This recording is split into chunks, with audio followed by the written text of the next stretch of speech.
So the project continues on this 2009 Can-Am Spyder SM5.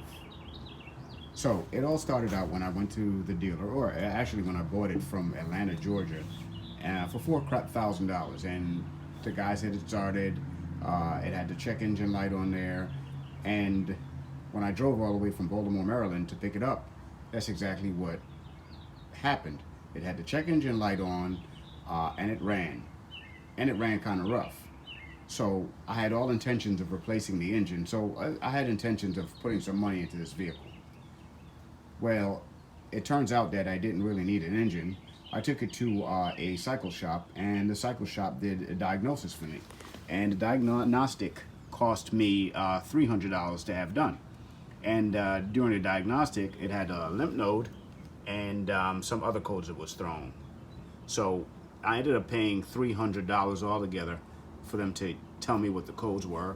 I needed a rear tire to be changed, and the two front tires right here that needed to be changed.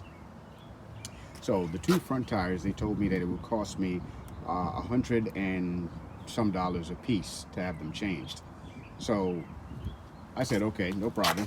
The rear tire, they told me they would cost me $250 to have them changed, to have it changed. So what I did is I bought the tires online, and I think I got them for about $100 for the pair. And I went to a tire shop, and the tire shop put them on there for me for $50. Two brand new tires, as you can see. Okay. What I did is I called a little local cycle place, and the local cycle place said they would charge me $150 just to put the tire on. So I ordered it from offline, got the tire I think for $147. The average price is like $250 and change, and I have them put that on there. Okay, so that's where we are right now with this Can-Am. But the main problem is the fact that it doesn't run correctly, and we're trying to replace the vehicle control module. That's where we are right now. So when I went to the dealer told me that I needed first to change the wiring harness, and the wiring harness was going to cost me like $1,800 or $1,900, something to that effect. And we'll look at it right here. See all the paperwork? And it says the vehicle control module was $635, the vehicle wiring harness was $346, and the calibration module, which is the VCM, which I'm about to change, is $1,986.99. And these are the codes that they said that it came up with that were being thrown at me. So what I did was I told them put my bike back together after they had torn it apart, and they told me they would charge me $153 to put the bike back together. So I said, hey, listen, just leave it the way it is, and I will come and get it. So I started getting into my do-it-yourself mode, and I replaced the wiring harness on this so far, as I showed you guys before in my previous video. And I got a brand new wiring harness, a OEM wiring harness from off of eBay, and it worked out pretty good. But this is like a trial and error thing. The first thing that the cycle shop wanted me to do was to change the wiring harness, and that was going to cost me close to $2,000. This whole job was supposed to be costing me $4,000. So I replaced the wiring harness, which is very time consuming and very hard. None of this is easy, I want to let you know. But I want to show a lot of people this whole setup, so that if you have to do it yourself, you don't have to pay this astronomical amount of money. You do need some space where you can do the type of work that I've done to it, and you need some place where you're not going to be affected by the elements, the sun, the rain, and all that stuff. So I have a garage, so it kind of works out for me a little bit. So going to this wiring harness, when I cranked it up with the wiring harness, it still threw the codes.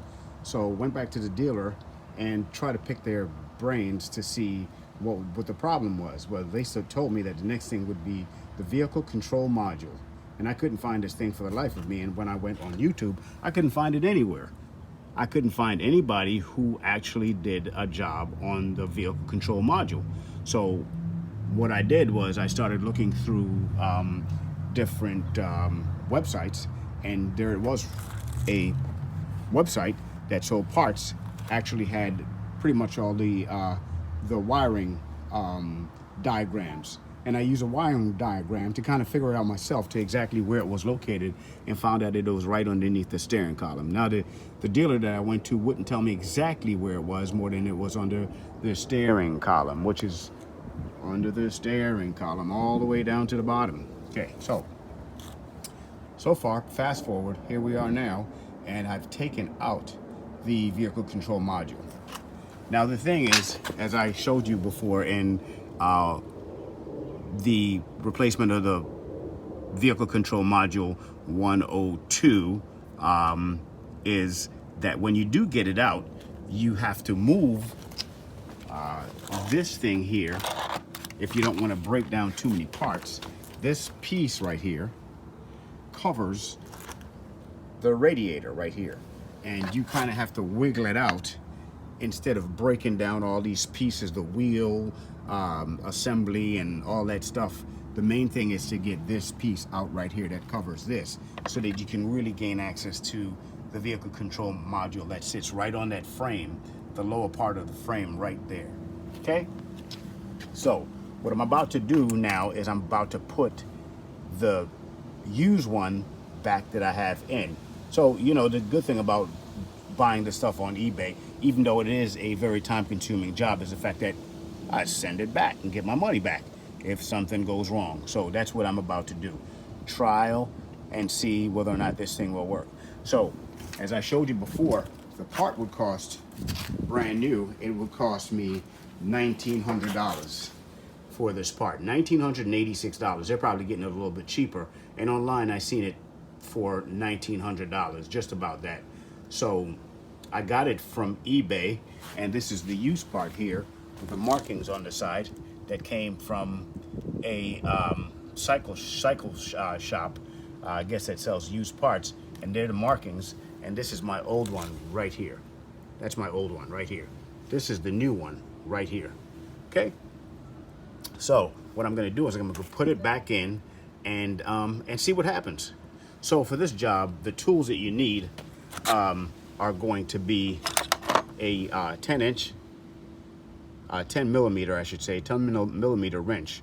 It's going to take off some of these brake lines that sit right over and above right here. Right here, okay? So you need 10 millimeter. And then you're going to need a 7/16 to remove the brake lines that actually run to each wheel. And as you break it down and you break it apart, if you guys want to do this yourself, you'll see exactly what I'm talking about. Okay? So one of the things that I wanted to make sure is that everything matches up. And that's what I did before I actually bought it. So if you look, it says the same thing, same part. So we're off to a good start. So my friend, subscribe, tell a friend to tell a friend. This is not something that I do.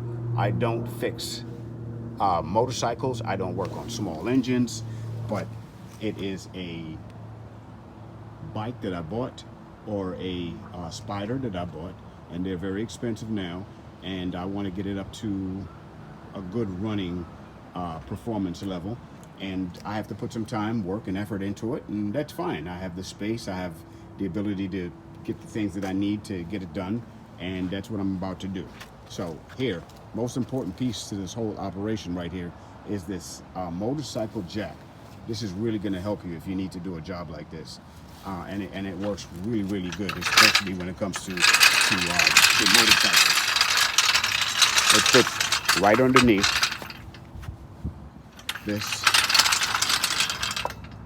Can-Am, and I jack it up, and it sends it straight up in the air, where I can use this crawler right here, get up underneath, and finish my job. So subscribe, tell a friend to tell a friend, keep watching me. I might work on some more other projects, you never know, but you know, if you check my channel out, I have other videos that you can watch and be entertained, or get into a business that you've never gotten into before. But I'm a try it guy, and I believe that this is a very pretty bike. It doesn't have any, you know, dents, accidents, big accidents, or cracked up parts. So, you know, it's got to work. So watch me as I get this whole thing done, and stay tuned for my next one, and you will see the finishing product, whether or not this thing works or not. But I have confidence in this. It will work.